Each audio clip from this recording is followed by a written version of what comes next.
Bienvenue dans votre édition des locales. La Chine, le Cambodge ou encore l'Australie. À la fin de ce journal, nous partagerons les souvenirs de deux jeunes aventurières de Meurthe-et-Moselle qui reviennent d'un tour du monde de 9 mois. En Béarn, nous verrons que les pêcheurs à la ligne ont déposé une plainte contre les pêcheurs professionnels. Au cœur du conflit, le saumon de l'estuaire de l'Adour. Mais avant, partons en Dordogne, à Mussidan, un petit village sans histoire de 300 habitants. Ici, c'est encore le garde champêtre qui veille au respect de la loi, un métier ancestral qui s'adapte aux évolutions de notre société. Sa mission, sécuriser les lieux publics. La charpente, ok, donc c'est bon. Faire respecter la loi. Mademoiselle, excusez-moi, bonjour. Ou encore rappeler les arrêtés municipaux en vigueur. Parce que vous avez vu, l'élimination de fumée est relativement importante. Policiers ruraux, anciennement gardes champêtres, une fonction datant du Moyen-Âge et qui a beaucoup évolué. Il y a toujours cette image d'Épinal en fait. On s'imagine toujours le garde champêtre avec des grandes moustaches, avec son tambour, peut-être même avec une petite bouteille de vin. Non, la fonction de policiers ruraux maintenant est un métier à part entière, donc il y a vraiment un côté de police, de répression, de contrôle. David Bourget exerce ce métier depuis 20 ans maintenant à Mussidan.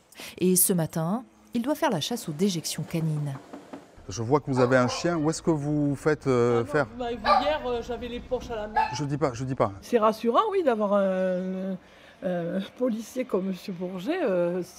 C'est normal, il fait tout pour sa ville aussi. Votre chien, vous, quand vous lui faites faire, vous allez pas dans le... Je descends. Et vous prenez les poches? Ouais. Comme par hasard, ça ne les concerne pas. Ils font toujours, bien sûr, acte de civisme. On les a sensibilisés et si maintenant je peux les voir en action, là par contre ils seront verbalisés vu qu'ils ont été prévenus.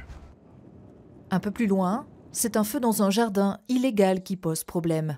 Un riverain vient d'appeler le policier rural et la réaction de la fautive ne se fait pas attendre. Les voisins!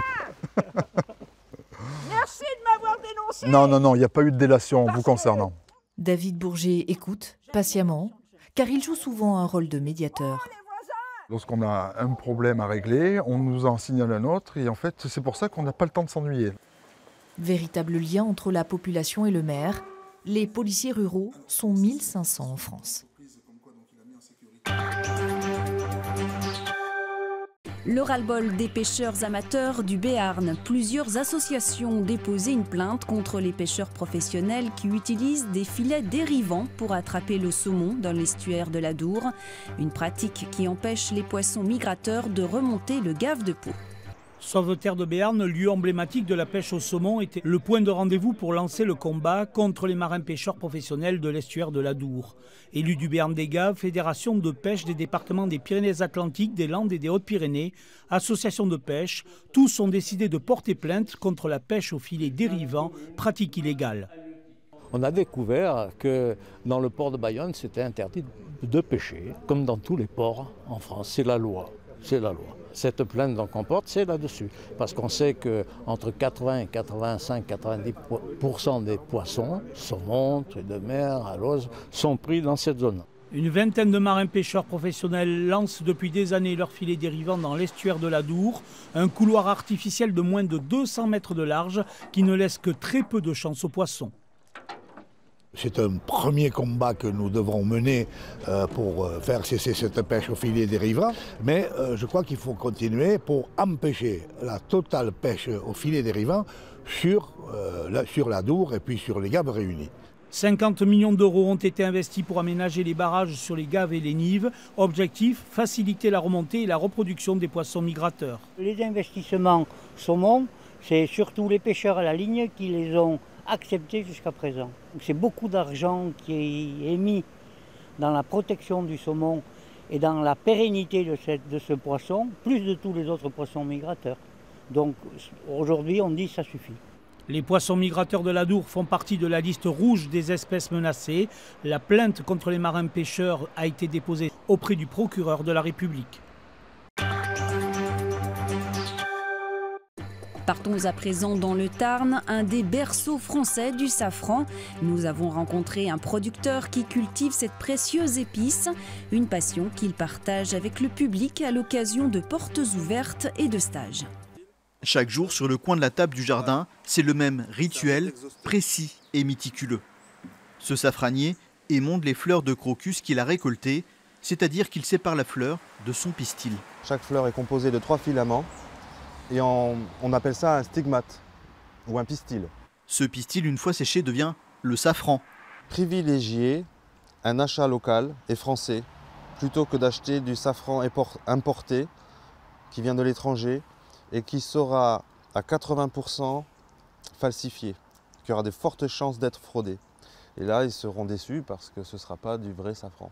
Il existe d'ailleurs une astuce très simple pour reconnaître le vrai du faux safran, cette épice qui coûte 30 000 € le kilo. On le dépose sur le doigt et on va écraser. Et voilà. Et donc il doit colorer en jaune, pas en rouge. Boris Assis s'est lancé dans cette activité en 2011. Sur 1 hectare, il produit en moyenne 500 grammes tous les ans. La récolte s'effectue durant 5 semaines, des fleurs de crocus à cueillir chaque matin. Un oubli de ce matin. Le lendemain, il y aura des nouvelles fleurs qui vont sortir de terre. Ça va pousser dans la nuit en quelques heures seulement. Du safran, sous sa forme la plus simple, au sirop en passant par le chocolat, Boris Assis diversifie sa production, vendue principalement aux restaurateurs du coin.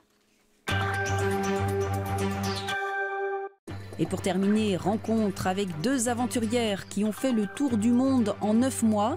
2 jeunes femmes originaires de Meurthe-et-Moselle nous racontent leur voyage, une belle aventure humaine. Alors on est parti de Paris jusqu'en Chine, ensuite le Vietnam, le Cambodge, la Thaïlande. 9 mois d'aventure, 9 mois de souvenirs.